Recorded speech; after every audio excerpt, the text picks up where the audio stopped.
Hello, and welcome back to another video. This is the 9th episode of the story in which the Sandaime is forced to use a kinjutsu stolen by the Shodaime to help Naruto survive. Now, with the incredible power of Jiongu on his side, Naruto is ready to shake up the ninja world and show his power. Don't forget to like and share the video, as well as subscribe to the channel. So, let's get started.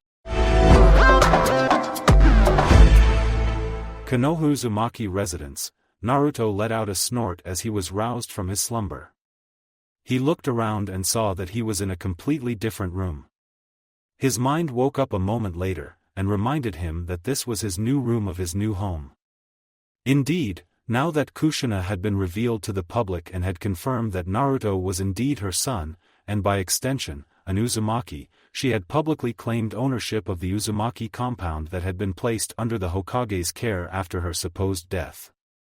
Hiruzen had kept the place in the best condition possible, wanting to give it to Naruto when he was older as the compound was his by blood. But now that Kushina was alive and well, he happily returned the ownership of the compound to her, relieved that Naruto would be able to share his home with family at such an early stage of his life. Naruto got out of bed and stretched his arms, listening to all of his bones pop.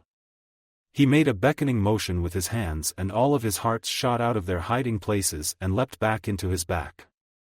He dragged his feet towards the door and opened it up to walk downstairs. He passed by his sister's door and noted that she was still sleeping based on the light snores that he heard. He trudged down the steps and entered the living room. It was a simple living room with 3 couches around a coffee table. There was a small shrine in the back of the room that Kushina had made for Minato. It had several pictures of the two surrounding a portrait similar to the one in the Hokage's office, even one of them with Naruto still in the womb, the closest thing they had to a family picture. There were flowers around the shrine with seals on them to keep them fresh for a long time. Naruto walked into the kitchen, the smell of a delicious breakfast making his stomach rumble loudly. Kushina smiled and turned around to see the half-awake Naruto. "Good morning, Naruto-kun," Kushina greeted. "Morning," Naruto mumbled as he trudged into his chair. He then proceeded to rest his head in his arms and fall back asleep. Kushina then grew an impish smile as she thought of an idea to keep him awake. "Oh well, guess there'll be more ramen for me then," she sighed dramatically, looking at Naruto out of the corner of her eye. Just as she planned, Naruto sprung up quickly, wide awake. "Ramen for breakfast? Where?" Kushina then slid a plate of pancakes in front of him and told him, "Sorry, maybe next time." Her grin only got wider as Naruto sent her a tired glare. He mumbled something incoherently as he stuffed a piece of pancake in his mouth. Several minutes later, Natsumi sleepily walked downstairs towards the kitchen. She was rubbing her eye with one hand and held a strange stuffed animal in another. It was a strange white being with a large red nose, horizontal slants for eyes, and an antennae with a large red ball on it. Naruto smiled at the sight, seeing that she was enjoying the gift that he had given her. Technically, it was a gift from one of the races that served a primal. They had insisted that he take it after he mentioned his sister. And with an idea from Tsunade, he was able to make it more than a regular stuffed animal. Jiraiya had shuddered when he saw what happened to the person who tried to bully Natsumi. He was sure that he would have nightmares for weeks. Morning. Natsumi yawned as she sat in her chair, placing her stuffed animal in front of her. Kushina approached her with a plate of pancakes, causing her eyes to widen. Natsumi swiftly moved her plush out of the way to make room for her breakfast. She instantly began to devour them with gusto, practically cleaning the plate in 5 minutes, much to the astonishment of Naruto and Kushina. She held up her plate and asked, "More please." She said this with an innocent smile on her face. Kushina just nodded, still in shock, and went to get more for the growing girl. Naruto was shaken out of his shock by the rumbling laughter from within his mind. He internally looked back and saw Kurama rolling on the floor in laughter. Bwahahahaha. And here I was thinking she would have a ramen addiction like the rest of her family. Gahahahaha. Kurama roared. Naruto just huffed and left his mindscape, returning to reality to see his little sister inhaling more pancakes. Well, at least the mornings will be interesting, Naruto thought as he went back to eating his own breakfast. 30 minutes later, "So Sochi, are you ready for tonight?" Kushina asked Naruto with a wide grin on her face. It took Naruto a moment to process what she asked before his face became red with embarrassment. "Ka-chan." Naruto whined. "I'm already getting enough of this from Gigi and Hitomi-sama, I don't need more." "But Ni-chan, don't you want to go out with Hinata-ne-san?" Natsumi asked as she hugged her plushie. Naruto's mind then wandered back to the event that happened 2 days ago. Flashback, 2 days ago, Naruto walked out of Ichiraku with a full stomach and a large smile on his face. He had broken his record once again, and had a delicious lunch as a bonus. He looked around and saw that everyone was working hard to rebuild the village and make improvements to buildings that were very old. He was wondering if he would be given the Chunin rank at the end of the week, when the Hokage had announced that they would be ready with the equipment for those who were promoted. "Naruto-kun." Said boy turned around just in time to see a blue-haired blur slam into him, nearly toppling him over. Oof! What the dash? Naruto paused as he looked down and saw that it was Hinata that slammed into him, her arms wrapped around him tightly. "You're awake," she cried. "When I didn't find you in your hospital room I was so worried." "Sorry about that," Naruto apologized. "I tried to find you after I got out, but I had no idea where you were, and Hanabi-chan had no idea either. Ka-chan took me out to an old Hyuga shrine for the past day. She wanted to show me something," Hinata answered. She then realized that she was hugging Naruto, in the middle of the street, for all the people to see. "Eep!" She squeaked as she leapt back, her face lighting up like a Christmas tree. "Say Hinata, since we've got some time until Gigi announces who becomes a Chunin, and since we've got no work in the village right now." Naruto trailed off, his face growing a blush. "Yes?" Hinata asked. "I was thinking about mumble," Naruto mumbled. "Could you repeat that?" Hinata asked. Naruto took a deep breath, slapped his cheeks and said, "I was thinking about taking you out on that date I promised you." Hinata gasped, shock and joy entering her mind. Shock and joy that Naruto was asking her out, the one thing she wanted for a very long time. "Naruto asked me on a date. Naruto asked me on a date. Naruto asked me on a date. Naruto asked me on a date.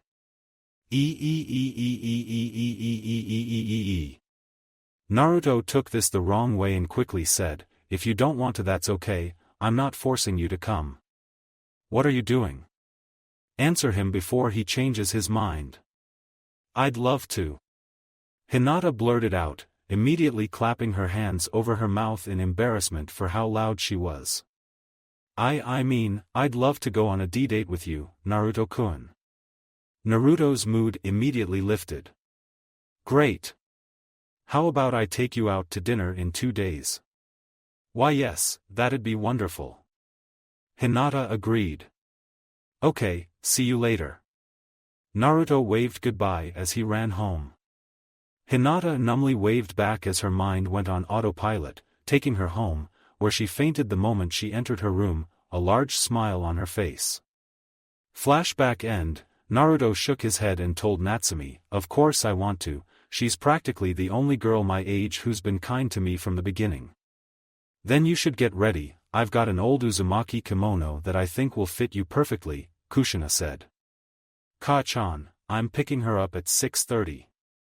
Naruto reminded her. "You should still try on the kimono, just in case I need to make a few adjustments," Kushina told him. Naruto sighed and nodded in agreement, so Kushina took him by the arm and led him out of the kitchen, and upstairs to her room. Hyuga compound, Hinata was madly digging through her closet, tossing clothes to the side in search of something to wear for tonight. Hanabi was sitting on her bed, watching her make a mess in amusement. "Hinata-sama, Hayashi-sama has reek ga." Niji was cut off as a jacket was thrown into his face as soon as he entered the doorway. "I'm busy," Hinata yelled, not paying attention to anything. Now Hinata-chan," Hitomi lightly scolded, though the grin on her face said she was amused. "You should go and see what your father wants, Hanabi, and I will find something for you to wear." Hi-ka-chan, Hinata stuttered as she tried to calm herself down. She shakily walked out of her room and towards her father's office while Hitomi and Hanabi set to work finding something for her to wear. Hayashi was sitting in his office, patiently waiting for Hinata to arrive. Normally he would go through some more papers to kill time, but his mind was in another place. His firstborn was going on her first date, and he was trying to wrap his head around that fact. He was honestly surprised when Naruto arrived days ago to ask him for permission. Flashback, 3 days ago, enter, Hayashi told whoever was at his door. He had no planned meetings at this time, so he had no idea who it was.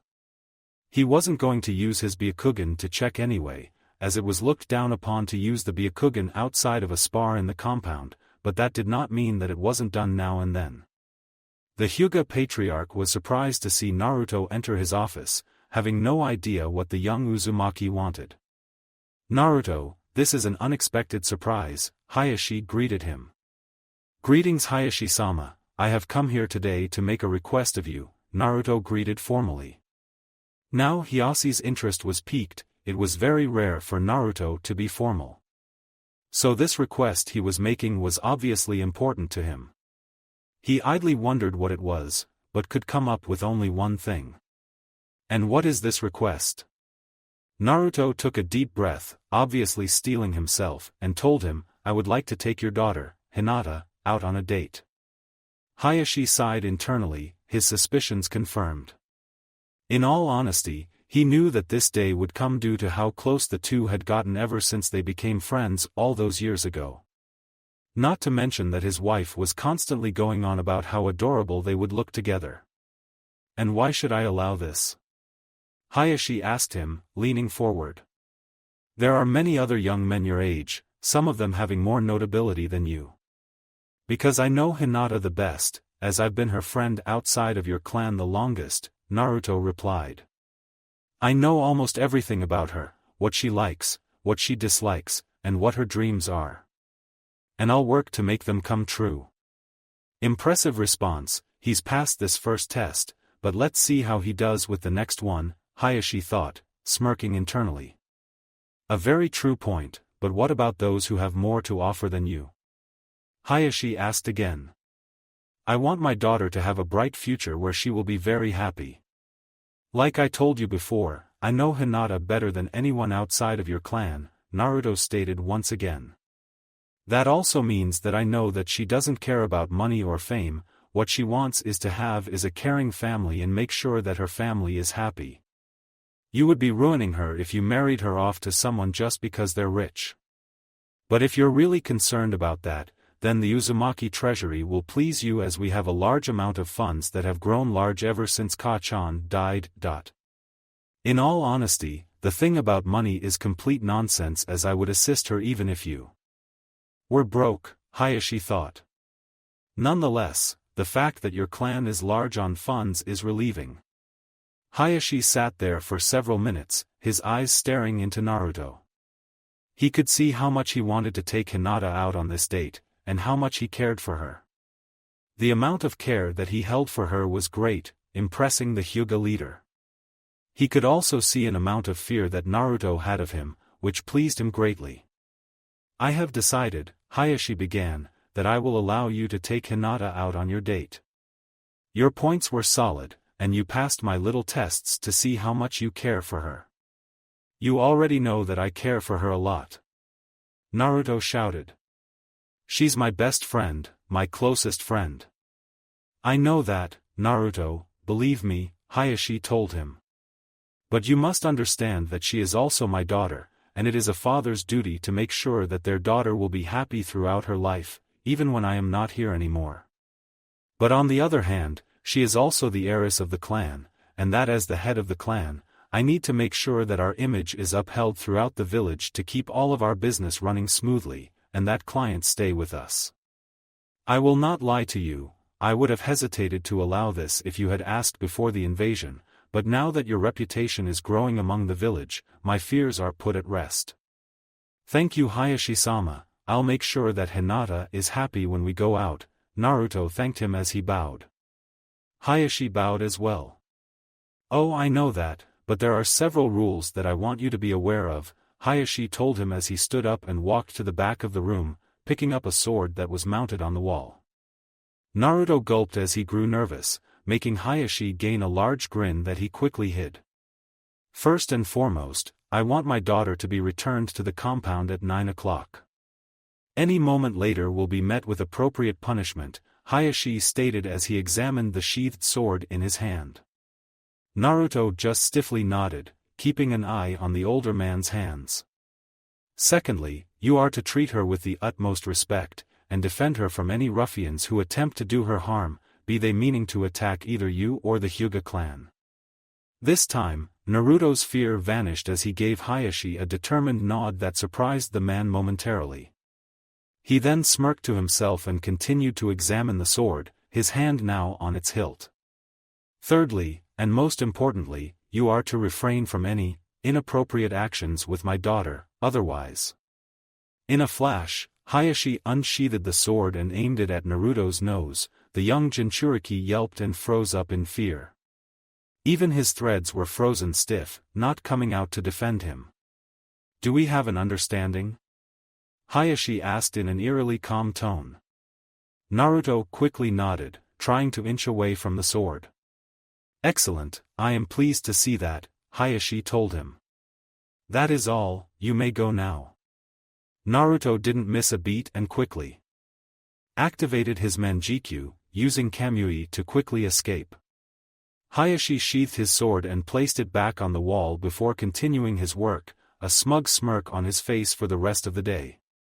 Flashback end, Hayashi grinned in amusement at the memory, scaring Naruto had been entertaining indeed. He wished he could do it again. "Tusama, you called for me?" Hinata asked as she entered his office. "Yes, please take a seat," Hayashi requested. Hinata took a seat right in front of his desk. "I understand that you are going on an outing with your teammate." Hinata gained a slight blush as she responded, "Why yes Tusama. I'm going out with Naruto-kun tonight." Indeed, he had come to me several days ago to ask for my permission, which I had obviously given, Hayashi stated. "Now there are several things that I want you to be aware of when you go out." "Yes?" Hinata asked. "First and foremost, you are a young woman, and while I trust Naruto with your well-being, I am also aware that he is a young man himself.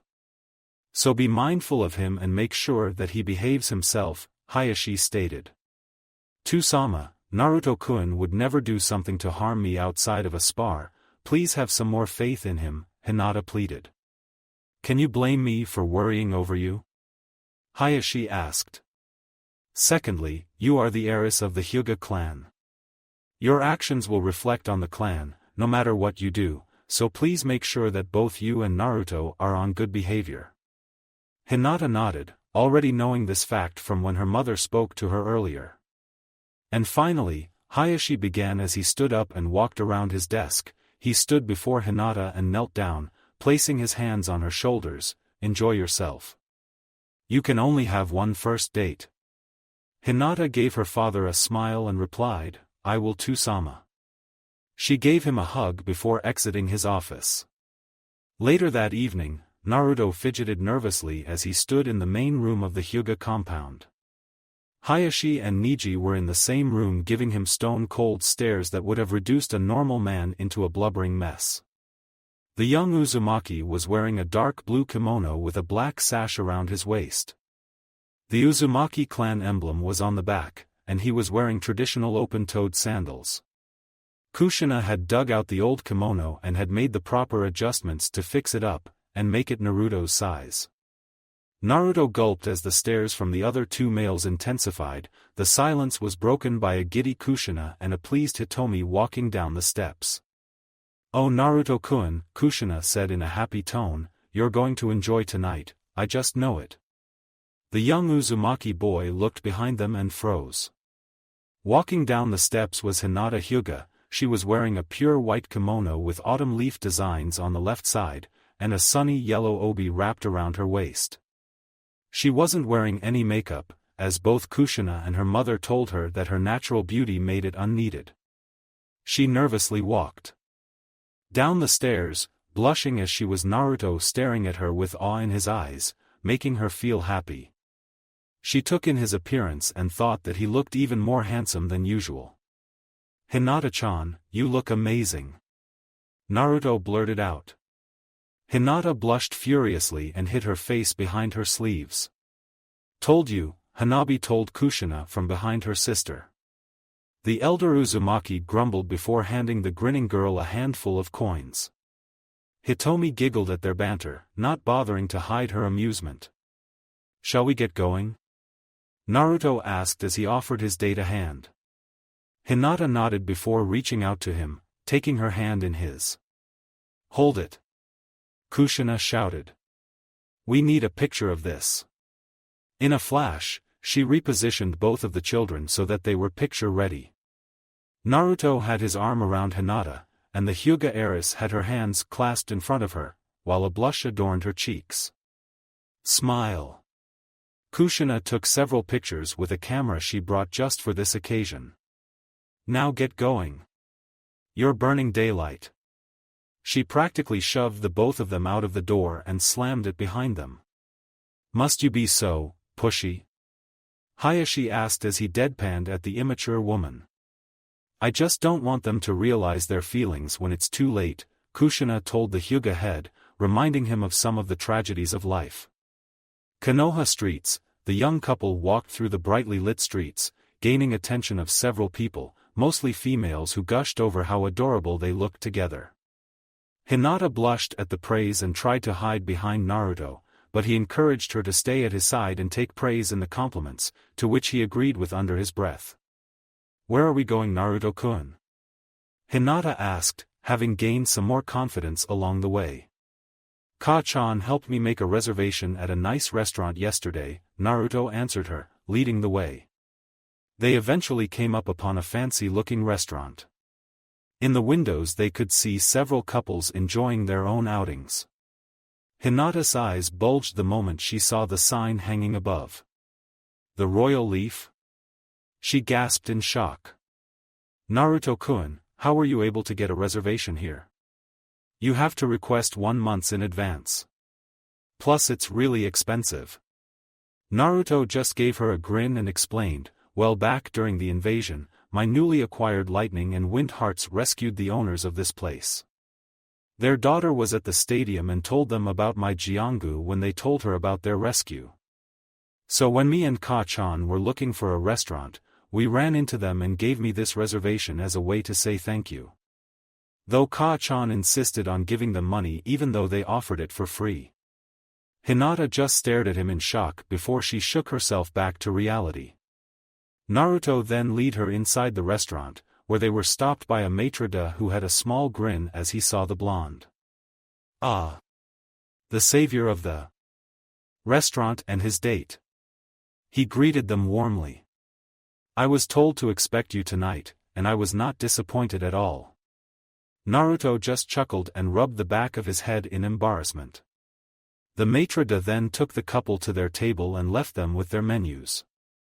Naruto, having been trained by Kushina on how to be a gentleman, pulled out Hinata's chair for her and pushed it back towards the table after she had taken her seat before sitting down himself. "So," Naruto trailed off as he tried to think of a conversation starter, "how's things going with your family?" "It's fine," Hinata replied shyly, still nervous. "Toussaint managed to get things under control after the invasion." "How's everything with your family?" "It's going great." Naruto beamed. "It's really nice to live in a house with other people, especially family. Natsumi sometimes crawls into my bed at night for some reason, but Ka-chan told me that she just wants to grow closer with me. That's true, Hanabi-chan used to that too, especially whenever my parents were out on a date and would come home late, Hinata told him, her nervousness slowly evaporating. Good evening Hyuga-sama, Uzumaki-sama, a waiter greeted as he approached them. I shall be your waiter this evening, may I take your order? I'll have katsu with curry rice, Naruto said after taking a look at his menu. And you Hyuga-sama? No, I'll have the katsudon, Hinata replied. The waiter thanked them and took their menus. Outside, come on Gaki, make a move already. Jiraiya whined as he spied on his godson from a building across the street. He was spying on Naruto's date for some writing ideas for his next book. The author of Ika Ika had hit a block in his writing, and was searching for information. He's Minato's son, so he's obviously inherited Minato's skills with the ladies. Was Jiraiya's thoughts. Unfortunately for him, he didn't expect any interference tonight.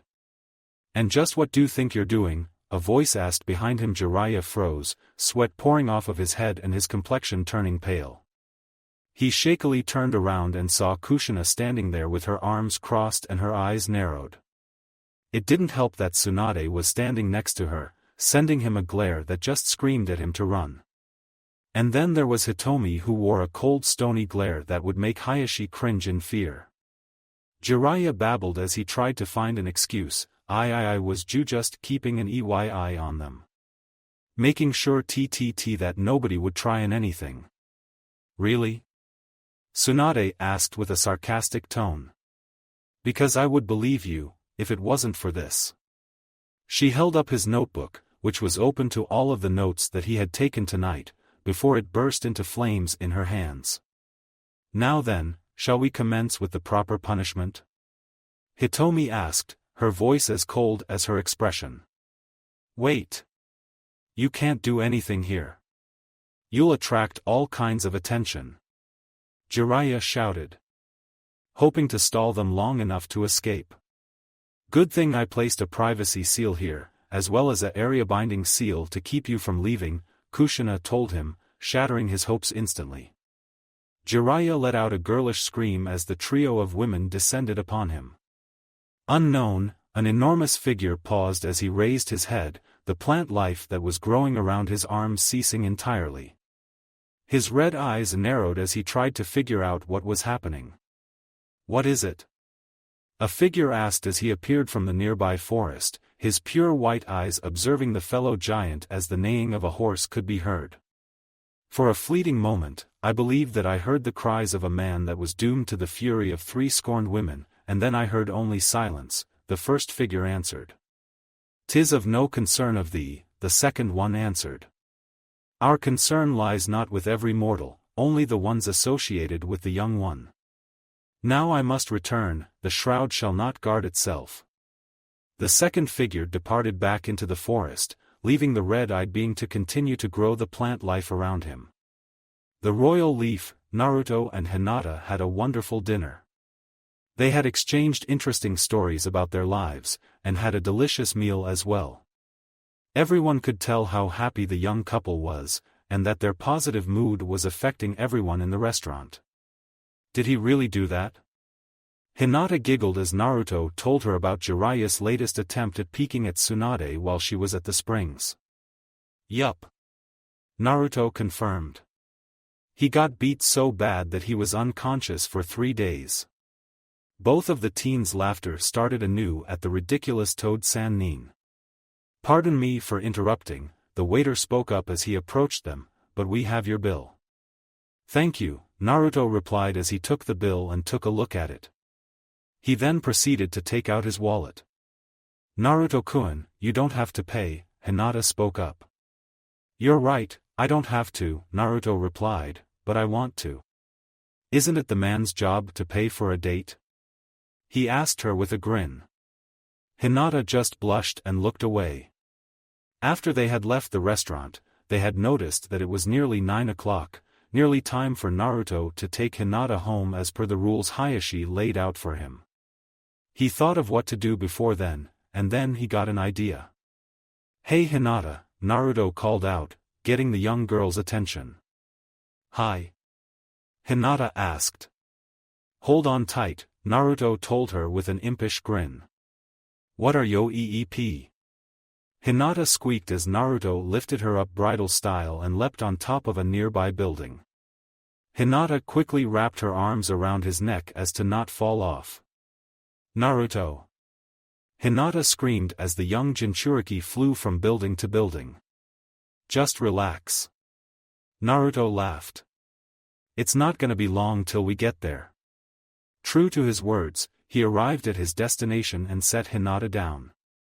He took a look at her and burst out laughing at her bewildered face, along with her hair which was sticking up all over the place. Hinata pouted and started banging her fists against his chest. "It's not funny. You nearly scared me to death." Naruto backed away, wiping the tears from his eyes. "Sorry, but if I didn't do that, then we wouldn't get here on time." "Get where?" Hinata asked as she smoothed out her hair. Naruto merely pointed behind her. She turned around and gasped at the sight that she beheld. The entire village of Konoha was laid out before her, lit up by the night lights. The whole village looked like the stars above, bright and beautiful. It was then that she realized where she actually was. "We're on the Hokage monument." Hinata gasped. "Yup. I used to come up here when I just wanted to be away from it all," Naruto told her. "This is my special place, so I wanted to share it with you." "Naruto-kun, it's wonderful." Hinata exclaimed as she gave him a tight hug, which Naruto returned. When they let go, Naruto walked over to the Yondaime's head and sat down. "I always felt more comfortable when I was sitting on top of the Yondaime's head," Naruto explained to her with a touch of sadness in his voice. "Now I know why." Hinata slowly walked towards him and sat down gently. "I know it's probably hard knowing that your father was the Hokage, and that he was the one who sealed the Kyuubi in you. But he did that because he loved you and wanted you to live, and that he had faith that you could bear the burden." "I know, Ka-chan explained it to me when I asked her about it," Naruto told her. "I still wonder what it'd be like if he was alive too. Though I'm afraid of the thought, I'm afraid that I'd turn out like Sasuke." "I don't think so," Hinata disagreed. "I think you'd be the same way you are now, just without the Jiongu and maybe without the primals." "You really think so?" Naruto asked. "I know so," Hinata clarified. Naruto grinned and wrapped his arm around her. She blushed a bright red at the action, but snuggled close to him anyway. The two of them stayed there for a while, just watching the sight below them. "Naruto-kun," Hinata spoke. "Yes?" Naruto asked. "Thank you for being here with me, I had a lot of fun tonight," Hinata told him. "Me too, we should do something like this again," Naruto told her. "Yeah," Hinata agreed. And the two of them sat there as the night went on. "Konoha Hokage Tower, are you sure of doing this now? I thought you wanted to wait until he was older and ready to learn about his heritage, right?" Hiruzen asked Jiraiya. "And to wait till he was stronger, but since Naruto already knows about his, and is stronger than we thought, it might be better to do it now rather than later," Jiraiya explained. Hiruzen sighed and took a long drag of his pipe. He wanted to think long and hard on all of this. Jiraiya was correct in saying that Naruto was stronger than they had predicted him to be, and he had known about his heritage earlier than he should have. "I can agree with your points, however, it still seems a bit risky to send him out now," Hiruzen told him. "We're still recovering from the invasion, and I will need to announce who has become a Chunin soon. Can't you hold it off until we get back?" Jiraiya asked. "I've been putting it off for a while now, I can't put it off anymore," Hiruzen explained. "Well, why not bring them here now and get it over with? It's not like it's a public event," Jiraiya told him. "I suppose you're right, now would be a good time to inform the new Chunin of their position," Hiruzen agreed. "It would also bring Naruto and Kushina here so you may gain her permission to take Naruto on your journey." Why would I need her permission? Jiraiya asked. You want to take Naruto to his homeland, where there's sure to be some form of danger along the way, without informing his mother? His mother, who is arguably one of the most powerful kunoichi alive? Hiruzen asked. Well, when you put it that way. Jiraiya gulped. Umbu. Hiruzen shouted, summoning a small group of ANBU units that kneeled before him. Go and summon each of these shinobi to my office, he ordered, placing small name cards of each promoted genin on the front of his desk. The ANBU took the cards, and memorized the names on them before burning them with a small katon jutsu. Also, whoever is going to summon Naruto Uzumaki is to also summon Kushina Uzumaki as well, Hiruzen told them. The ANBU nodded before using the Shunshin to vanish from the office. 1 hour later, Hinata Hyuga politely knocked on the Hokage's door, waiting for permission to enter. She was wondering if the Hokage had a mission for her team. Enter. The Sandaime shouted from within. So she turned the handle and pushed open the door, seeing all of the occupants inside. Both of her teammates, Kushina and Shikamaru, in front of the Hokage's desk. Standing behind the Hokage was Jiraiya with his arms crossed, leaning against the window. Ah, thank you for coming, Hinata, Hiruzen greeted. Hi, Hinata-chan. Naruto greeted as he gave her a smile. Hello, Naruto-kun, Hinata greeted in response. And hello to you as well, Shino-kun, Shikamaru-san. Greetings, Hinata-san, Shino greeted. Shikamaru merely grunted in response, as he looked like he would rather be sleeping than being here. Now that everyone is here, we can begin, Hiruzen began. Begin with what? Naruto asked. Why, with telling you that you've become Chunin, of course, Hiruzen told him with a smile on his face. Naruto exclaimed, voicing the shock that all of them probably felt. Shikamaru was probably feeling annoyance instead. I've been promoted? Hinata gasped. Indeed, you impressed both the Raikage and myself with your skills during the exams, Hiruzen told her. It took your mother quite a while to create her own version of the Juken, but you managed to learn the basics in a month's time from what I've been told. It's nothing really, Hinata told him. There's no need to be modest, you should be proud with how far you've come in such a short amount of time, Hiruzen told her, presenting her with a Chunin equipment set, which included a flak jacket, a manual on the responsibilities of a Chunin, and more kunai, shuriken, as well as some scrolls. Thank you, Hokage-sama, Hinata said as she took the equipment set and backed away, a proud smile on her face. Her teammates proudly clapped for her, and Shikamaru gave her a nod of acknowledgement. Shino Aburama, Hiruzen began as the other member of Team 8 stepped forth. Your skill with kinjutsu was most impressive, as only a small number of Aburame have picked up another skill outside of their particular field. What was also impressive was how you managed to manipulate your Kikeichu in those unique ways to work in conjunction with your kinjutsu, not to mention your mental fortitude when you lost a large number of them in your match with Hinata. Thus, the Raikage and I have agreed to grant you with the rank of Chunin. Hiruzen handed him the equipment set that he had already given Hinata. Shino bowed and stepped back, a small smile on his face. Shikamaru Nara, your promotion was a special case, Hiruzen began as the lazy Nara trudged up to him, a tired look on his face. Straighten up, kid, you're standing in front of your boss, Jiraiya said sternly, causing the young Nara to straighten up. While your intelligence and the skills that you possessed in making such plans were very impressive, your lack of motivation and disinterest had worked against you.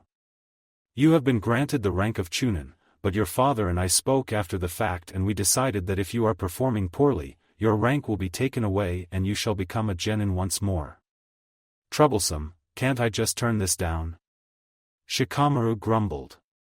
You could, though I believe that your mother will be very upset at your decision, not to mention that it could injure your chances at a future promotion, Hiruzen told him as he held out the equipment set. Shikamaru just sighed and took the equipment. And finally, Naruto Uzumaki, Hiruzen started with a small smile on his face. Naruto stepped forward with a large grin on his face. Kushina standing behind him with a proud look on her face. Quite frankly, you surprised both myself and the Raikage with everything you did. Your high amount of skill over your Jiongu and all of the jutsu that you've learned was very impressive. The coordination between your hearts and the combination that you made between Katan and Doton for making Yoton shocked everyone, I believe. Not me, I pitched him the idea. Jiraiya boasted.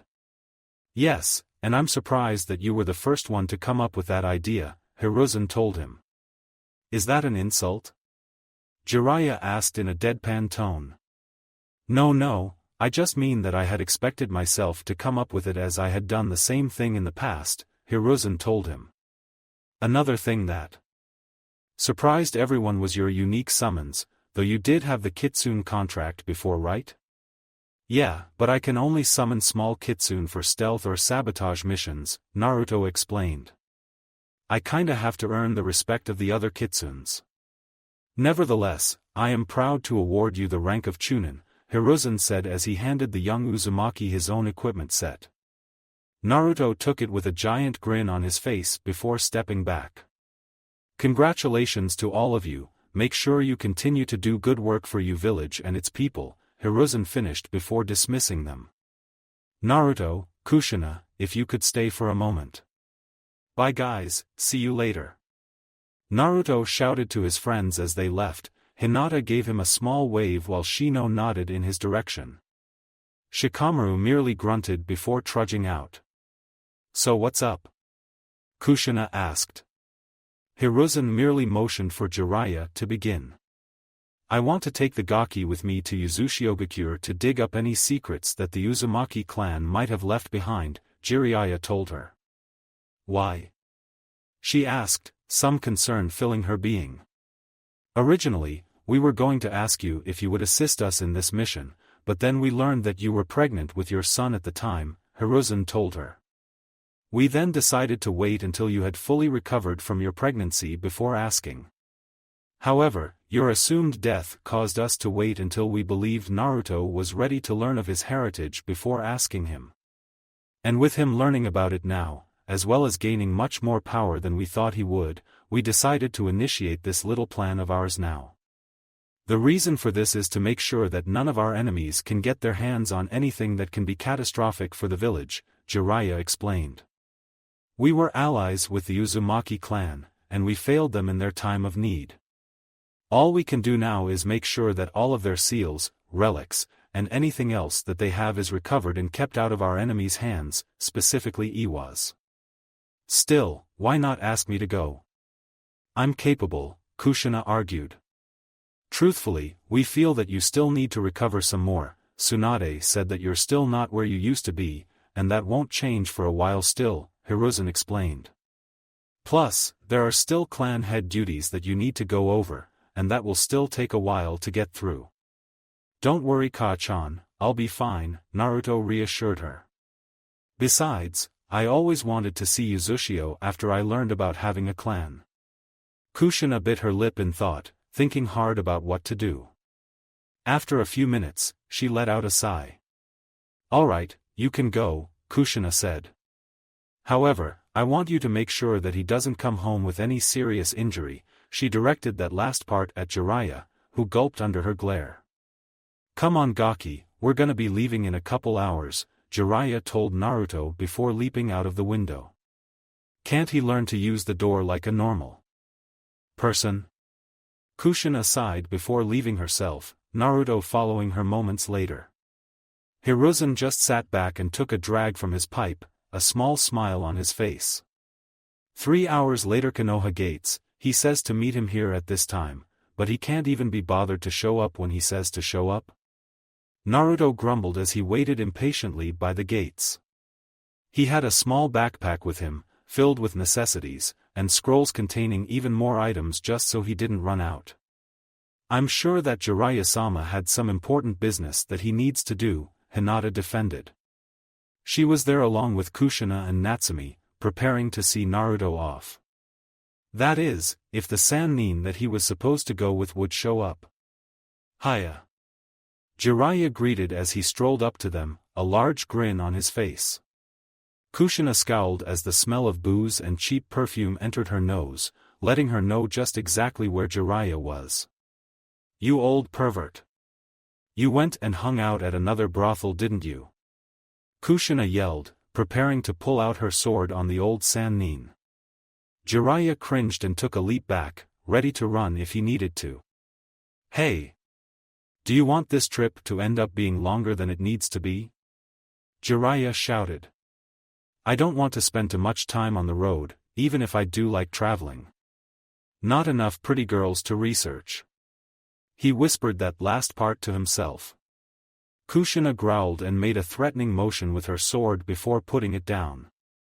Jiraiya let out a sigh of relief before walking up to the group. "So Gaki, ready to head out?" Jiraiya asked the young Uzumaki. "Yeah, but Natsumi has something to say to you," Naruto told him, a devilish grin on his face that sent a shiver down Jiraiya's spine. He turned towards the little girl and bent down to her height. "Yeah, what is it, kiddo?" Jiraiya asked. "You better take care of my big brother, or else me and Muguli are gonna get you," Natsumi said as she held up her little doll, making Jiraiya turn pale as a ghost before backing away in fright. "You've made a monster with that thing," Jiraiya shouted at the snickering blonde who just shrugged in response. Naruto then turned to Hinata, who had a nervous look on her face, most likely from the thought of Naruto being away for a while. It was even worse as they had just become a couple too. "Don't worry, Hinata-chan, I'll be back before you know it," Naruto reassured her as he placed she hands over hers. Hinata took a deep breath to try and calm herself before she looked at Naruto with a smile on her face. "Right, I'll be waiting for you. And I'll be stronger when you get back too."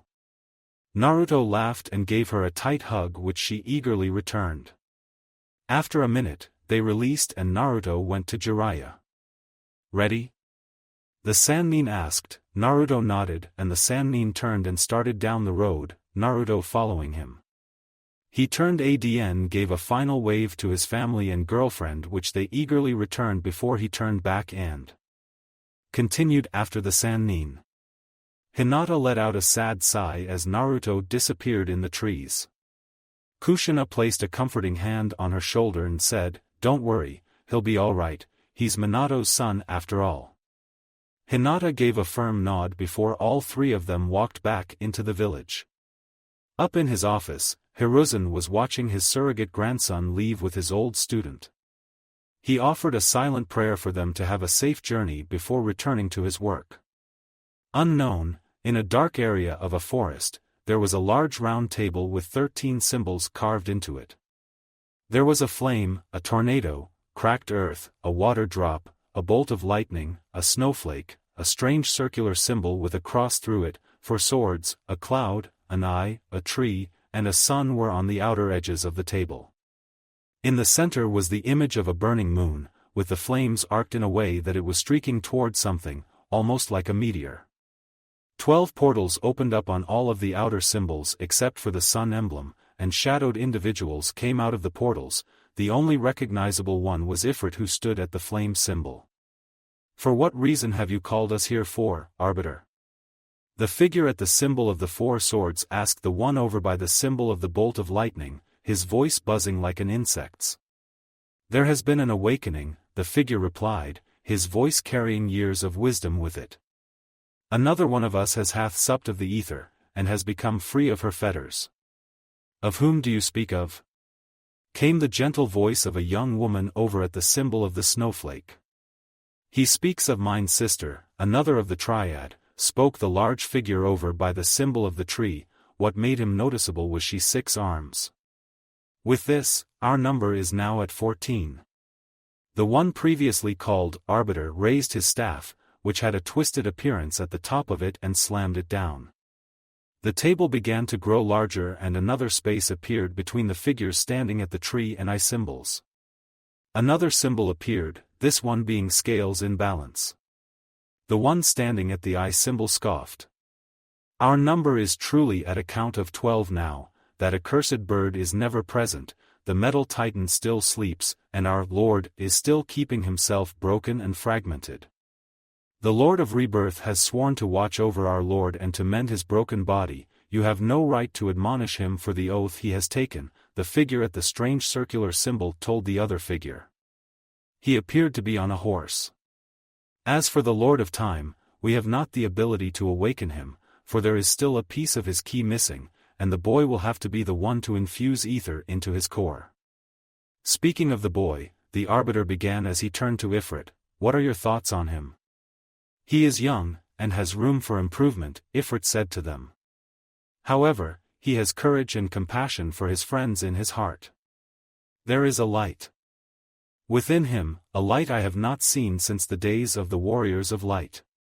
We must be careful, we cannot allow the light to grow too much, lest we allow this world to suffer like the first nearly did, came the voice of the one on horseback. Agreed, it nearly brought ruin unto the already fragile balance, and we would have fallen into the ether, never to awaken, as our followers, and my children, would have perished, spoke the giant over by the symbol of cracked earth, his voice deep and gravelly. For the warriors of the first aim to end the warrior of light, and without them, the paragons would have drowned the world in darkness, creating another void. This is a delicate matter indeed, we must tread carefully. We cannot waste the second chance we have been given, the serpent-like figure over by the water drop symbol spoke. We are in agreement then? The Arbiter asked, seeing all of them nod their heads, he continued. Then this meeting is adjourned till the next matter arrives. I trust you shall see to it that your fellow Triad member is informed of our situation? The six-armed figure nodded, and then the Arbiter raised his staff and slammed it to the ground like a gavel, upon which all the figures returned to the portals that they came from, save two. Is there more you have to say, Ifrit? There is a human among the council our young summoner serves, one who holds a greed for power in him, Ifrit explained. I fear he may attempt something to force the boy to submitting to his demands. The figure appeared to be in though for a moment before replying, your concerns have been noted, and I shall speak to the rest about thy worries. Ifrit nodded and backed away into his own portal, and the Arbiter did the same, leaving the forest empty once more. Outside the Konoha walls, two figures were walking down the path towards Konoha, both wearing similar outfits. They both had black cloaks with red clouds on them, and had straw hats with tassels covering their heads. One of them had a bandaged sword on his back. So this is Konoha, the one with the sword said as he took a deep breath. The fresh air is quite soothing, wouldn't you say? One of the village's finner features, his partner replied monotonously. Ma, aren't you excited to be back home, Itachi-san? The swordsman asked, the tassels parting to reveal a predatory grin on his face. His partner lifted his head a little as he gazed out onto the village, the tassels parting to reveal a red Sharingan eye that slowly spun around, etching the sight into his memory. Not in the slightest. Fire country on the road, so when are we getting to the next town, Erosenin? Naruto asked as he tossed an apple up and down before taking a bite out of it. We should be there in a few hours, Jiraiya replied as he took a quick look at his map. And I told you to stop calling me that. But then I wouldn't have a good nickname to call you, Naruto said. How about the wonderful, glorious, heartthrob Jiraiya-sama? Jiraiya suggested, a smug grin on his face. Naruto looked like he was thinking about it for a moment before saying, nah, that's just a bunch of lies, and I was taught not to lie. Jiraiya glared at the blonde beside him. Damn Gaki. He mumbled. Anyway, we're getting close to the next town. We're gonna rest up for the day before continuing on. Got it? Yeah, I got it, Naruto said as he took another bite out of his apple. Hey, so what are you looking for in Uzushio anyway? Sarutobi-sensei and I want to retrieve the sealing techniques that the Uzumaki locked away before they were overrun, Jiraiya explained. If anyone else were to get to them first, like say IWA, then they could use them against Konoha. And we wouldn't use them either? Naruto asked. Not unless we have to, which would most likely be to either strengthen the barrier surrounding the village, or as a deterrent for war. Konoha has no interest for starting a war, as we have nothing to gain from it, Jiraiya told him in a serious tone. Plus, all the dead bodies left behind at the end don't make the whole thing worth it. Sensei doesn't want to send any more people to their deaths, he's done enough of that for one lifetime. Yeah, I guess he has, Naruto muttered, remembering the fact that the Sandaime had to lead the village through the Third War. That's one of the things you need to be prepared for if you want to be Hokage Gaki. You gotta know that you may send some people to their deaths on some missions, especially if you're in a time of war, Jiraiya told him. But enough of that depressing stuff, onwards to the next village, there are things to be done. 50 Ryo says that he's gonna run to the nearest bathhouse or brothel when we get there, Naruto groaned in his head, all too aware of what was most likely on Jiraiya's mind. Konoha markets, Kakashi walked down the street, whistling a small tune as he approached a small tea shop and saw Asuma and Kurenai outside as well.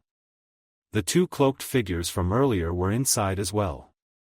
Well, don't you two look good together, out on a date? Kakashi teased his fellow jounin. Kurenai blushed and sent a glare at him while Asuma rubbed the back of his head and chuckled. Idiot. I was picking up some sweets for Anko when I ran into this one when I decided to have some tea. So what are you doing here, Kakashi? Asuma asked. You picking up some stuff too? Not today, I'm meeting Sasuke here, Kakashi said, gaining the attention of one of the cloaked figures, which also alerted his partner. Speaking of the Uchiha, Sasuke arrived just that minute too. I'm surprised you're here before me, so what is it that you want, Kakashi?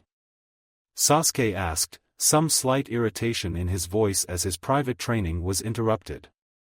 The cloaked figure immediately took a glance at the young Uchiha before he and his partner left the shop. Asuma and Kurenai leaving as well. Kakashi just gave Sasuke one of his eye smiles. Wait here, I have something to take care of real quick, Kakashi told him before disappearing as well. Sasuke scowled and immediately left the shop, intent on returning to his own training. Training Ground 22, the two cloaked figures walked alongside the river that ran through the training ground, trying to make their way out of sight. However, they stopped as Asuma and Kurenai appeared behind them, appearing tense and ready for combat. Why have you come back, Itachi Uchiha? Asuma questioned. The shorter of the two cloaked figures turned around and removed his hat, revealing the face of a young man with black hair slightly held up with a scratched-out Konoha headband. He had stress lines running down his face, and two Sharingan eyes gazing at the two jounin in front of him. So you already know Itachi, eh? Guess it would only be polite to introduce myself as well, the other figure said as he pulled off his hat, revealing a blue face with small beady eyes and gill-like markings on his face.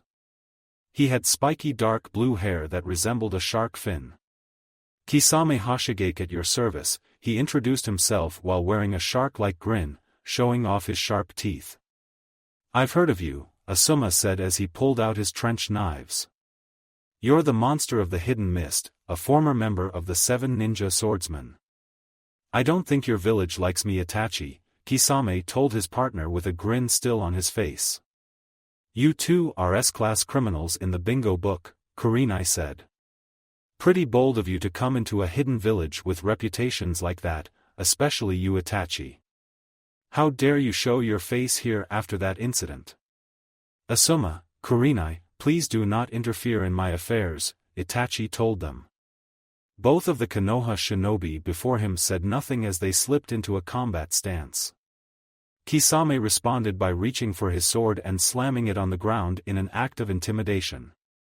Much to his surprise, they didn't flinch at his show of strength.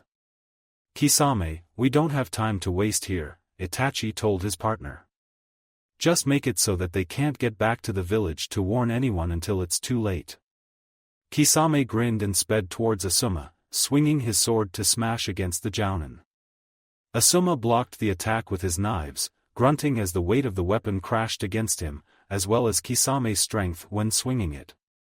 Kurenai flipped through several hand seals and vanished in a vapor-like fashion while the bandages on Kisame's sword began to unravel, revealing the sword to be made out of scales.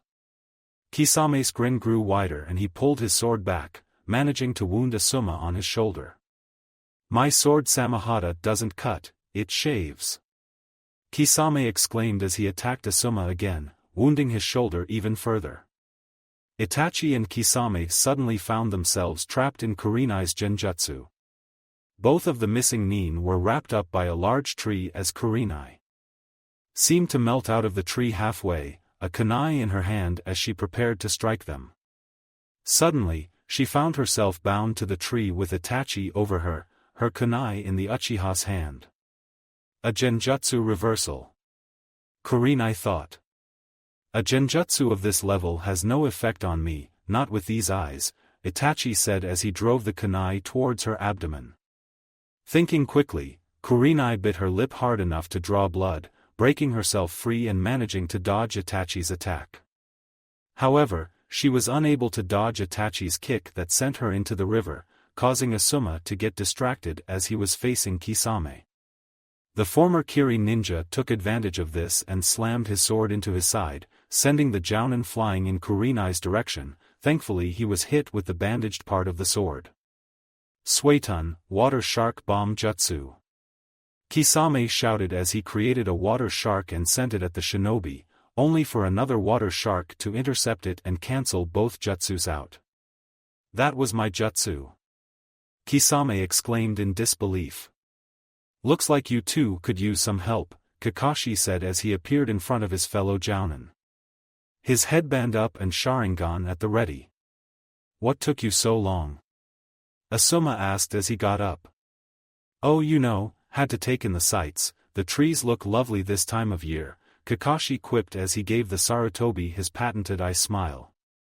Kurenai just sighed at his antics, wanting to smack the silver-haired jounin. Well, looks like I can actually put some effort into this," Kisame remarked as he recognized Kakashi, getting into a more proper stance to get ready for the fight. "Remember why we are here, Kisame," Itachi told him as he appeared next to his partner's side. "Why are you here, Itachi?" Kakashi demanded as he pulled out a kunai. "We're looking for something," Itachi said. He then threw a volley of shuriken at the jounin. Kakashi was only able to block them thanks to his Sharingan being able to track their movements. Kakashi then created a water wall to block more shurikens, as well as another water shark that Kisame sent at him. Itachi then appeared behind Kakashi and stabbed him in the back, revealing Kakashi to be a water clone. "This Itachi is a clone too," Kurenai shouted as she saw the real Itachi further away. Kakashi then appeared and tackled Kurenai. "Get down," he shouted as the Itachi clone exploded. Both the jounin were thankfully unharmed, but Kakashi was starting to breathe heavily, the strain from his Sharingan beginning to affect him. Be careful, he became an ANBU member at the age of 13 for a reason. You can't be careless around a shinobi of his caliber. Any ideas? Asuma asked as he tightened his grip on his trench knives.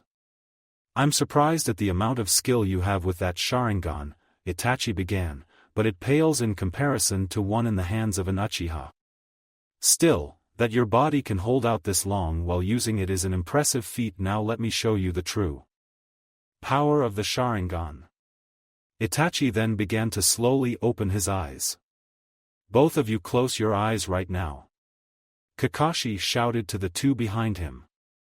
They didn't question him due to the slight panic in his voice. Kakashi closed his normal eye as well, only keeping his Sharingan on the duo in front of him. "Whatever you do, don't look at him in the eyes. All it will take is a single glance and you're finished. Only someone with another Sharingan can fight him now." "That is true, only another master of the Sharingan can face me without risk of falling into my genjutsu," Itachi said. "However, this Sharingan of mine has a special genjutsu, Tsukuyomi, which can only be beaten by someone with the same blood as me." "Sasuke!" Kakashi exclaimed as he realized what Itachi was talking about. The Rouge Uchiha's eyes then transformed into a three-pronged shuriken as he activated his Mangekyo Sharingan, and Kakashi felt his world go dark. Tsukuyomi. Unknown, Kakashi looked around as he found himself in a completely different world. It was a barren wasteland with a red sky above him, and it appeared that all the color in the world was inverted, almost like he was in a badly developed photograph. He then noticed that he was tied to a post with his arms stretched out to the sides, like he was on a cross. "Welcome to my world," Itachi said as he appeared before the silver-haired Jounin. "Here I control everything, time, space, what you feel, how long you feel it, everything is within my power here. Now let's begin." A sword then appeared in Itachi's hand and he proceeded to stab Kakashi with it, causing him to feel immense pain. "I have taken care to avoid any vital points as to allow you to fully grasp your situation." Impossible. Kakashi thought. A simple stab wound shouldn't hurt this much. "As I said, I control everything in this world, including how you feel things," Itachi answered, having heard Kakashi's thoughts. Then, much to Kakashi's horror, a horde of Itachi clones appeared, all of them holding swords. They all proceeded to stab at the Jounin, drawing out cries of pain as the swords pierced his flesh, each one of them causing immense pain as Itachi increased his senses to the weapons. The stabbings went on for what felt like an eternity to Kakashi, all of it just not stopping as each clone stepped up to him and drove its sword into the Konoha ninja. Finally, after what felt like forever, it all stopped. Kakashi weakly looked up to see Itachi standing before him, his clones behind him. 71 hours, 59 minutes, and 59 seconds remaining, Itachi said in a monotonous voice as he slowly stepped forward, much to Kakashi's shock, which soon turned into pain as the torture began once more. "Real world, GUH." Kakashi grunted as he fell to the ground, the pain in his mind having transferred to his real body. Itachi closed his eyes, feeling a sizable drain on his chakra. Kisame glanced over to his partner. "Careful Itachi, don't stress yourself too much on the small fry. You gotta save your strength for the main prize," he told him with a shark-like grin. "No need to concern yourself, I was merely making a point at the vast difference in power between us," Itachi calmly stated. Kisame just chuckled as he hefted his sword over his shoulder. Kakashi. Asuma and Kurenai cried as they watched the strongest Jounin in the village crumble to the ground. He weakly looked up at the two criminals before him, gaining a look of surprise from Kisame. "Heh, that jutsu of Itachi's usually breaks the minds of anyone he uses it on. The fact that you're not a vegetable is very impressive," Kisame stated. "You." Kakashi started, "You're here for, Sasuke?" "No," Itachi replied. "The Yondaime's legacy." Kakashi's eyes widened in realization. "You're after, Kyubi," he breathed heavily. "You're members of Akatsuki, aren't you?" Kurenai and Asuma were surprised by the revelation. "Kisame, take them out," Itachi ordered calmly. "They know too much." Kisame's grin grew wider. "Heh, I've been waiting for you to say that." He raced forward, prepared to slam his sword into Kakashi before moving on to the other two. "Konoha Senpu," shouted Guy as he dashed from the tree line, throwing a strong kick to intercept Kisame. The swordsman raised his sword to block the kick, but force of the blow sent him flying back towards Itachi. "How many times are we going to get interrupted?" Kisame shouted in frustration, beginning to get annoyed with the interruptions.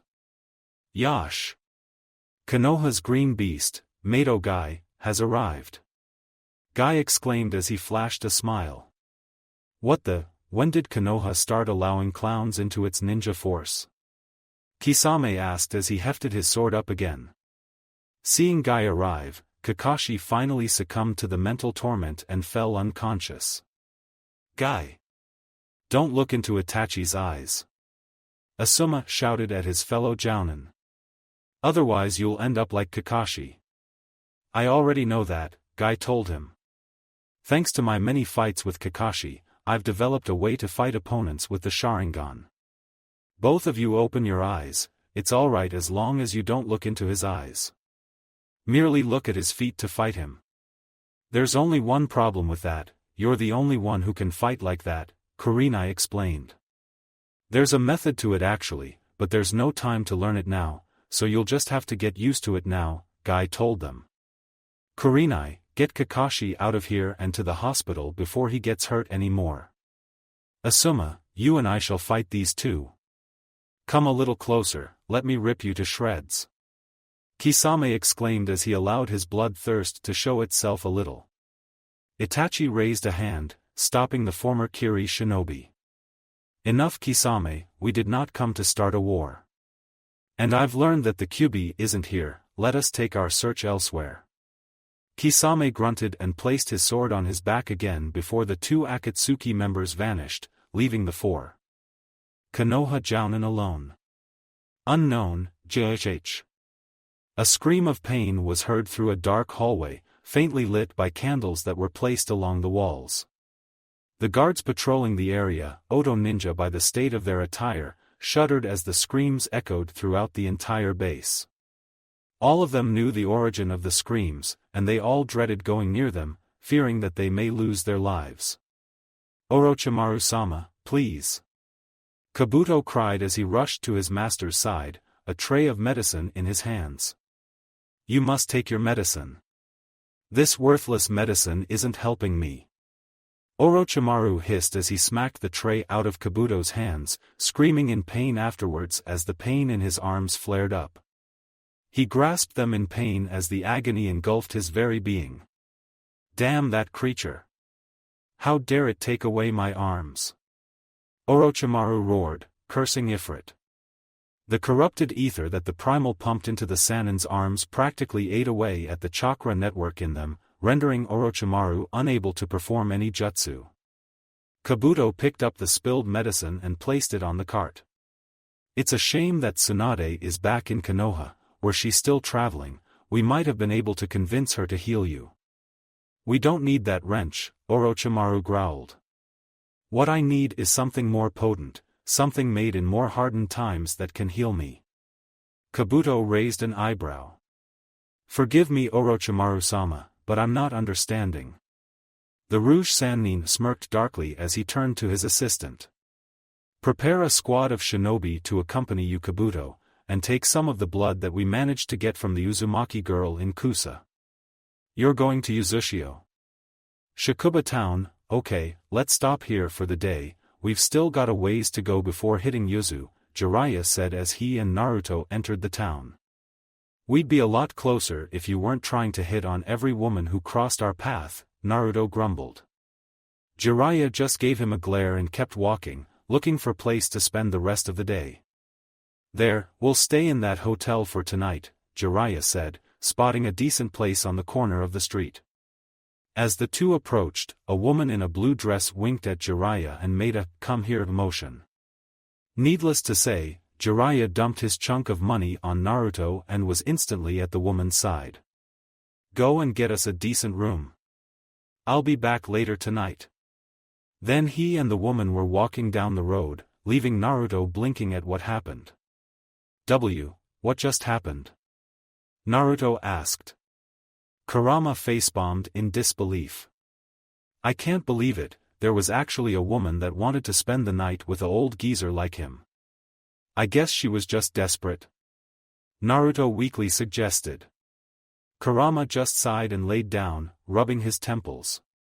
Just, get the damn room, the bijou sighed. Naruto did as the bijou suggested and went and bought a room. He noticed that Jiraiya gave him a lot more money than needed, so he decided to take some. For his own wallet, something that Kurama approved. So what can I expect to find at Yuzu? Naruto asked. Kurama raised an eyebrow. You're asking me? You do realize that I've been placed in a seal long before Yuzu was destroyed, right? Well, it's not like I can ask Jiraiya, Naruto told him. Well, you're right on that part, Kurama grumbled. I don't know, ruins, bodies, old headbands, secret vaults containing Uzumaki secrets, that kind of stuff.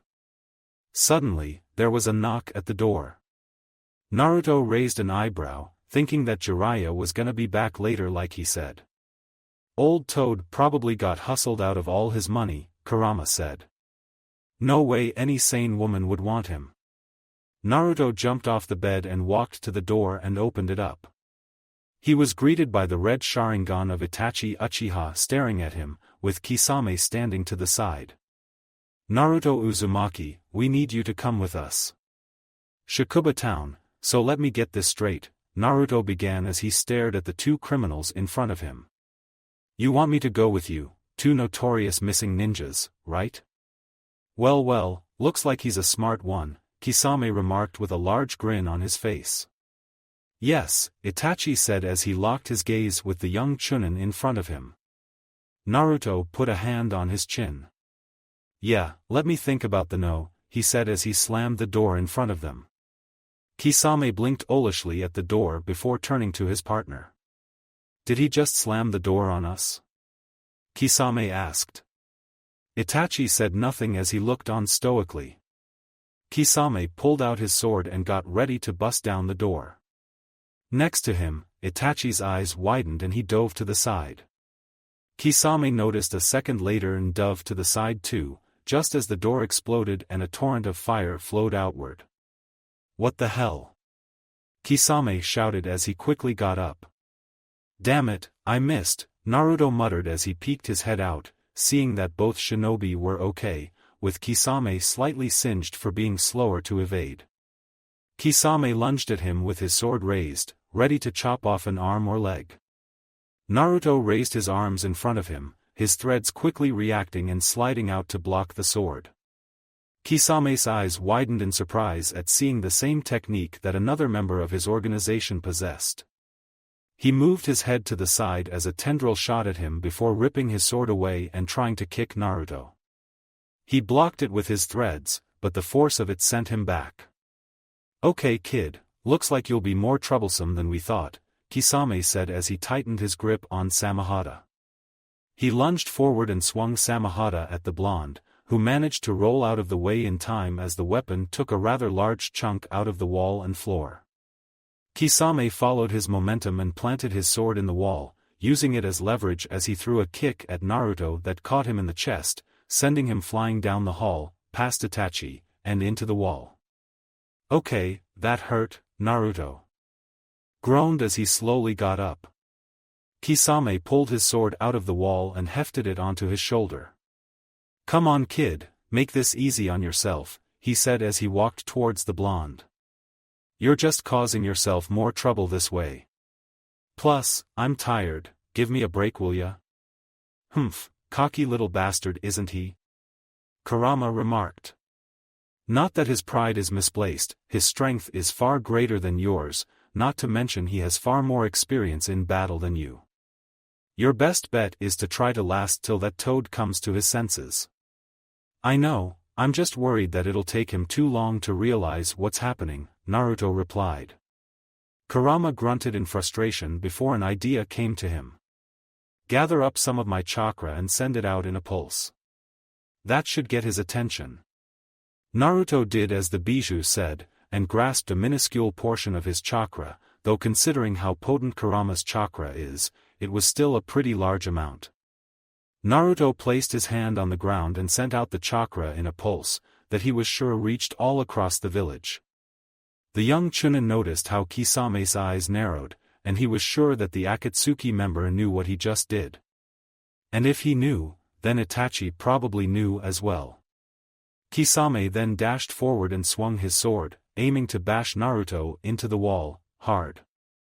The young Uzumaki crossed his arms quickly, forming a shield with his threads that stopped the majority of Kisame's force, but not enough as he was shoved back into the wall. The threads then shot out, aiming to impale the missing nin on the spot. But Kisame was able to weave through each one, appearing right in Naruto's face and stabbing Samehada forward. Naruto quickly rolled to the side, only getting clipped by the sword on his arm. What the hell? Naruto exclaimed as he felt a drain on his chakra. Kurama narrowed his eyes, understanding what happened. It's the sword, it drained some of your chakra when it touched you. That makes it an effective tool to use against a Jinchuriki if it can handle my chakra. You want me to test it and find out? Naruto asked. No, Kurama told him, the risk outweighs the reward in this situation. If it can handle my chakra, it'll just make it stronger, lowering your chances of survival. Just try to play keep away as much as you can, there's no telling when the Uchiha will step in though. Naruto was pulled out of his thoughts as Kisame leaped up for a downward strike. He quickly backstepped, forming hand signs as he flew back. Katan, Gokakyu no Jutsu. Naruto breathed out a fireball that filled the entire hallway and raced towards Kisame. I thought you would have learned after the first time my sword hit you, Kisame said as he hefted Samehada up. My sword eats chakra. He swung it towards the fireball, and the living blade ate the chakra that made up the jutsu, causing it to dissipate. Naruto barely ducked under the blade as it swung over his head, but could not dodge Kisame's foot as it slammed into him, sending him into the wall hard. Kisame then stabbed Samehada into the wall right next to the dazed Naruto. Now then, you gonna come along peacefully, kid? Kisame asked with a shark-like grin. Or am I gonna have to cut off a limb or two? Stop playing around, Kisame, we have work to do, Itachi said to his partner as his eyes drifted to the other end of the hallway, sensing a chakra signature approaching. You're no fun, Kisame deadpanned. Itachi. Kisame and Naruto turned to the yell, and saw Sasuke Uchiha at the other end of the hallway, Sharingan blazing in anger in his eyes. Well, what a sight this is, Kisame grinned. A second Sharingan user. You seem to have missed one during your little killing spree. I left him alive for a purpose, my brother will have something that I need, Itachi told his partner. Well, this will work in our favor, Kurama said. The brat will give the old pervert more time to get here. Now all he has to do is not die quickly. I'll make you pay for what you did. Sasuke roared as a Chidori flared to life in his hand and he raced towards his brother, tearing up the hallway as he did so. Kisame made a move to stop him, but a glance from Itachi stopped that, the elder Uchiha telling his partner not to interfere. Sasuke reached Itachi and stabbed his hand forward, aiming at his brother's heart. Itachi easily sidestepped Sasuke's charge and reached out quickly, grabbing Sasuke's wrist and stabbing the Chidori into the wall next to him, snapping his wrist for good measure. Sasuke cried out in pain as the chakra in his hand vanished, the Chidori vanishing in an instant. Such a poor amount of hatred, Itachi chastised him. How will you ever hope to defeat me like this? The younger Uchiha growled, his Sharingan spinning madly. Itachi slowly closed his eyes before snapping them open, his Mangekyo Sharingan spinning wildly as he locked eyes with Sasuke. Well, that fight looks like it's over, Kisame said as he observed the brothers. Kid was an idiot and looked right into Itachi-san's eyes. Doesn't help that Sasuke thinks his eyes are a gift from God himself, Naruto thought to himself. Kurama snorted in agreement. Sasuke screamed as his mental torture ended and he passed out, twitching slightly. Itachi calmly took out a tissue and wiped a small trail of blood from his eye before looking down at Sasuke with slight disappointment. Kisame, we're leaving, Itachi said as he turned an eye to his partner. Kisame nodded and grabbed Naruto by his throat and squeezed, intent on sending the young Uzumaki into unconsciousness. Naruto struggled to free himself as he slowly ran out of air. Leaving so soon? Why, I've only just got here. Kisame turned to the side and saw Jiraiya there in a combat stance. Kisame dropped Naruto to the ground, who gasped as he finally got some air, and gripped Samehada in both hands. You didn't think a little distraction like that would actually be able to keep me away, did you? Jiraiya questioned with a cocky grin. Considering it took you forever to get here, I'd say the distraction did its job for the most part, Naruto muttered as he leapt away from Kisame. The Rouge swordsman looked back towards his partner. What now, Itachi? Leave the Jinchuriki, we've gathered enough information, Itachi told him as a kunai slipped down from his sleeve into his hand. How cute, you think you'll be able to get away, Jiraiya said as he quickly formed hand seals. Kuchi-os no jutsu, Gamaguchi Shirbari. The hallway quickly transformed, pink flesh growing everywhere until all four of them were standing in a giant organ. Oi, what the hell is this? Kisame demanded as he looked at the flesh-covered hallway uneasily. He quickly leapt back as part of the flesh made a grab for him.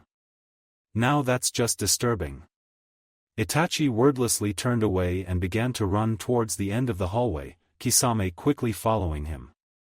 Jiraiya smirked as the walls of flesh began to cover the rest of the hallway, racing past the 2S-rank shinobi and covering that end of the hallway. This is the stomach of a toad who's able to breathe extremely hot flames, so his stomach is very resilient to fire, not even you will be able to burn your way out, Itachi, Jiraiya said as they turned the corner. A few seconds later, Jiraiya and Naruto held onto the wall for support as the whole building shook. The two Konoha shinobi raced to the corner and saw a hole in the wall, black flames dancing on the edge. What the hell? Jiraiya as he looked at the hole in shock. That's impossible. Nobody's been able to get away from this. I doubt that this toad has ever faced the flames of Amaterasu, Kurama said. Neither the old pervert. So I can understand his disbelief. It's the flames of Amaterasu, Naruto told him. They're able to burn through anything. Jiraiya placed a hand on his chin. To think that Itachi has that in his arsenal. He then walked towards the flames and pulled out a scroll. He then sealed the flames inside the scroll before rolling it up and storing it, banishing the toad's stomach as soon as the flames disappeared. I didn't expect them to make a move so soon, Jiraiya grumbled as he rubbed his chin, looking out at where Kisame and Itachi fled. You know those two? Naruto asked as he walked up to the Sannin. Jiraiya nodded. Yes, they're part of a group that dynamic entry. JK. Jiraiya was interrupted by a foot that planted itself in his cheek and sent him flying into the wall. Naruto quickly turned around to see Might Guy standing there, flashing him a sparkling smile and a thumbs up. Yash! I have arrived just in time to save you from that villainous character, Naruto-kun. Guy told him. Thanks?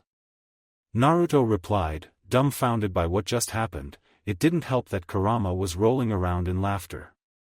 You hit me, you moron! Jiraiya roared as he pulled himself out of the wall, nursing a bruise that started to form on his face. Guy looked at Jiraiya in shock. Jiraiya-sama. What happened to you? Did those villains manage to defeat you? Jiraiya just face-bombed and muttered under his breath. Naruto was sure that he heard him say something about bathing Guy in toad oil. He walked over to the comatose Sasuke and hefted him over his shoulder like a sack of potatoes before walking back and handing him to Guy. Take this pain in the ass, Jiraiya instructed the Jonin. I don't know he figured out where Itachi was, or why he thought he could take him out, but he practically abandoned the village with his stupidity. Make sure Sensei knows about that. Tell Tsunda that he was hit by the Tsukuyomi, and inform Sensei that they are starting to become active. He'll know what I mean. Yash! Guy saluted Jiraiya. I shall accomplish this mission was the speed of a tiger. He took Sasuke over his shoulder and bolted out of the hole in the wall, making a beeline back to Konoha. Jiraiya sighed. We should probably head out soon before we get blamed for all of this mess. I hate getting blamed for someone else's mess. I had enough of that back in my genin days. With that he leapt out of the hole in the wall and landed on the nearest roof before hopping away. Naruto was about to question him when he heard a scream from around the corner. He peeked around and saw the hotel owner ranting and raving at the damages.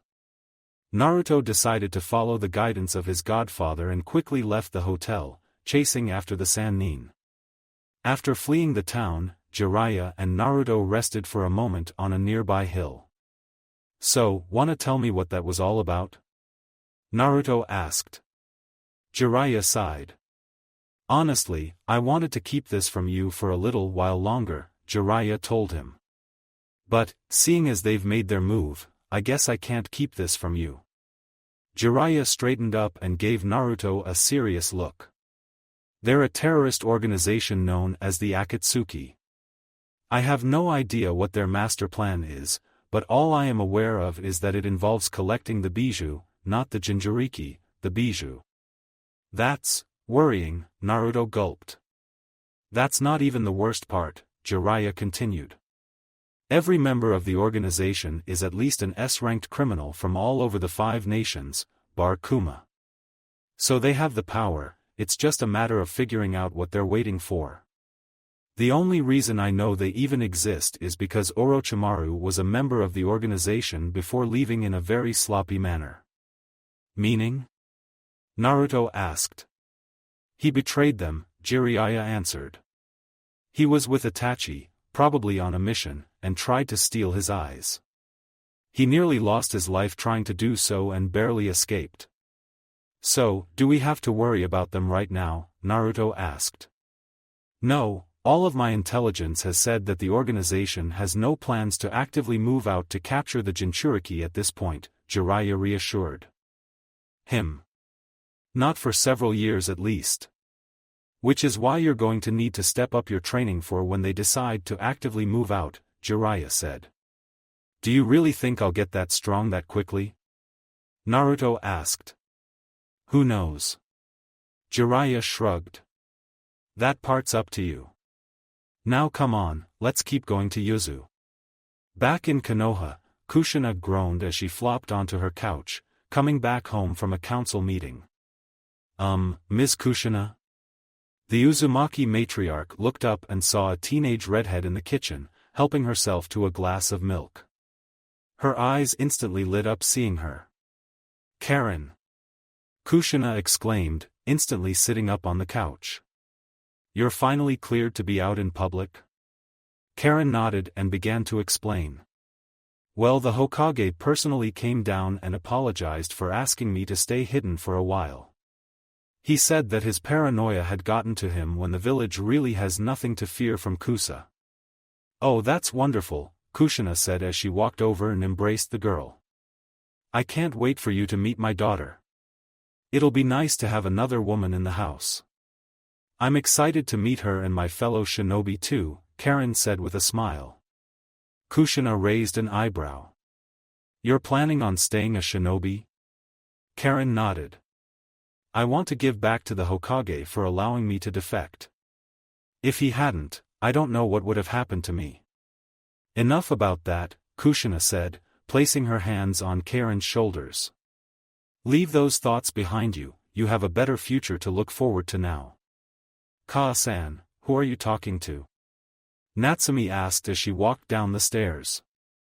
Oh, you met Karen-chan, she said upon seeing the two. How did you get in anyway? Kushina asked as the thought came to her. Hokage-sama said you gave him a key, Karen replied. Oh yeah, I did, Kushina remembered.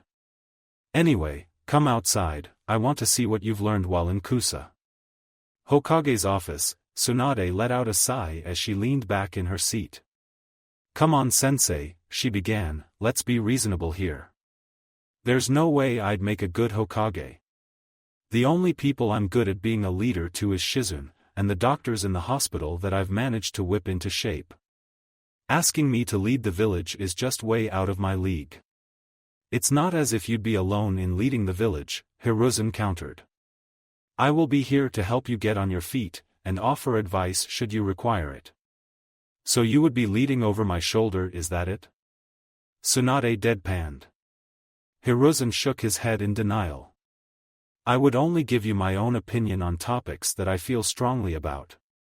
The only time I would try to lead beside you is if, Kami forfend, we enter another war. Tsunade raised an eyebrow. Aren't we technically already in a war with Orochimaru? If he was an actual village with shinobi that were properly trained, then yes, would consider us in a war, Hiruzen replied. All of his men are mediocre at the Best, and his main strength is going to rely on himself, his elites, snake summons, and any successful experiments he sends at us. You have a point there, Tsunade agreed. Prodigy he may have been, but a terrible teacher he was. He was more effective at teaching one student at a time than three, just look at Anko, Hiruzen pointed out. She was a very skilled shinobi under Orochimaru's tutelage before he betrayed her. But we're getting off track here. The fact of the matter is, I need to name a successor. Why not Jiraiya? He's stronger than me and has more tools at his disposal, Tsunade countered. He needs to run his spy network, especially with the recent development of the Akatsuki starting to make movements, Hiruzen explained. He needs to keep his focus on them. If their plan truly is to gather all of the bijou together, then that could spell a disaster on an immeasurable scale. Tsunade closed her eyes in thought and let out a sigh. She looked back at her former sensei. I'll think about it, all right, she told him. I won't make any promises, but I will think about it. Take as long as you need, Hiruzen replied. Tsunade nodded and walked out of the office, and Hiruzen grabbed his pipe and began taking a smoke as he turned around in his chair, staring at the village below him. Several days later, the shores of Nami, all set here, Naruto said as he loaded the small boat with supplies. Be right there. Jiraiya called over before turning around to Tazuna. The duo had arrived in Nami yesterday and were going to stay the night before buying a boat and heading out to Yuzu. By mere chance, they happened upon Tazuna, who was in the marketplace, and offered them lodging at his house, and his spare boat to use when they set out. Naruto was thankful to Tazuna's generosity and convinced Jiraiya to accept as well. Thank you again for your generosity last night, and for offering us your spare boat, Jiraiya said. Tazuna waved him off. Please, it's the least I could do. Nami owes much and more to the kid for freeing us from Gato's grip.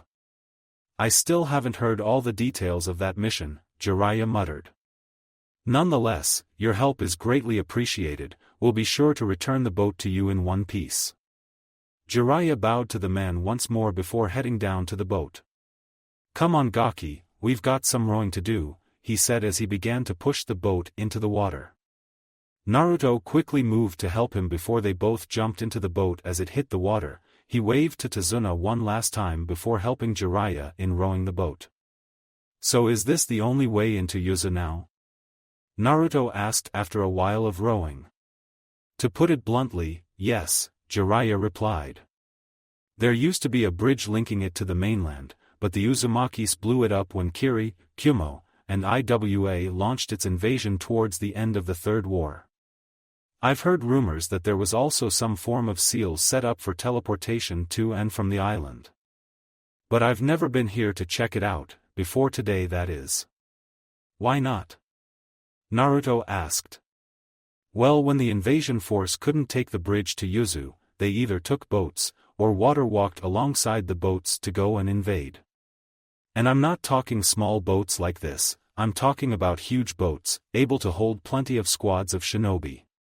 This was an old Kiri design, and they mobilized all of them to move the shinobi to Yuzu. Naruto's eyes widened at the thought. Are these things still around? Jiraiya shook his head. No, all the designs were destroyed by a Konoha espionage team, and all the ships were destroyed when Yuzu sprung its trap. Trap? Naruto asked. Yes, Yuzu's trap, Jiraiya confirmed. When the invasion arrived on Yuzu's shores, the Uzukage activated special seals on the sea floor that surrounded the island. They created powerful raging whirlpools that destroyed all the ships, and trapped everyone on the island. Even though all of the Uzumakis who were there were killed, the invaders had no way of leaving, so they were all killed off by starvation. Wow, my ancestors were amazing, Naruto whispered. Wait a minute, then how are we supposed to get there? As you know, I am the Toad Sage, Jiraiya started. One of the benefits that provides me is that I can gain some amphibian traits and head underwater for a time. So I was able to observe the seals that are generating the whirlpools, and managed to find what I assume is the only way to get past them. From what I was able to tell, the seals will deactivate when an Uzumaki approaches them, and reactivate when they're past a certain distance. You're sure that's how it works? Naruto asked skeptically. Kid, I've been studying seals for many years now, Jiraiya pointed out. I taught your father the majority of what he knew, and he taught me things he discovered. Not to mention your mother did allow me to study a few basic Uzumaki seals back when she was pregnant with you. So I'd like to think I know enough about Uzumaki seals to say with certainty that's how these whirlpool seals work. Naruto said nothing as they continued to row. They kept going for a few more minutes before Naruto thought he heard the sound of rushing water. We're here, Jiraiya said as he stopped rowing, and placed a hand on Naruto's arm to stop him. Naruto looked behind him and saw a massive whirlpool a fair distance away from their boat. Looking to the sides of it, Naruto could see more whirlpools as well, all of them almost touching with how close they are. What now? Naruto asked. Well, there's a few ideas I want to try first before we just row forward, Jiraiya answered. First, leap out and water walk, see if you being on the water and channeling chakra causes the seal to react. Naruto took a deep breath to steady himself before jumping onto the water, while also hanging onto the boat. Naruto stood there, tense, for a good minute, with the whirlpool not reacting. Try. A drop of blood, Jiraiya suggested as he handed him a kunai. Maybe it's a blood seal. Naruto nodded and took the kunai, and nicked his finger before letting a few drops of blood fall into the water. Once more, there was no reaction, so Naruto climbed back inside. Death it is, Naruto gulped. Jiraiya said nothing as he slowly rowed the boat forward. Naruto gulped and gripped the edge of the boat tighter, as it was slowly pulled into the whirlpool's current. Suddenly, the whirlpool began to shudder before it vanished. Jiraiya's eyes widened and a mad grin formed on his face as he rowed faster, eager to get past the barrier. Ahahaha. Jiraiya laughed madly. I knew it. Less gloating, more rowing. Naruto yelled. Jiraiya complied, but didn't get rid of the shit-eating grin on his face. Naruto looked behind Jiraiya to see that they were far enough that the seal couldn't detect him anymore, causing the whirlpool to form once again. There it is, Jiraiya said as he slowed down. Naruto turned around once more to see they had reached a beach. Up on a hill was a torii gate with the symbol of the Uzumaki hanging from it. Welcome to Uzushiogakure. Series ends here. Thank you for watching. I hope you enjoyed it. Make sure to like and subscribe, and don't forget to share this video with your friends. Guys, make sure to help the author by visiting the link in the description. This is Fox Sage, and I'm signing off.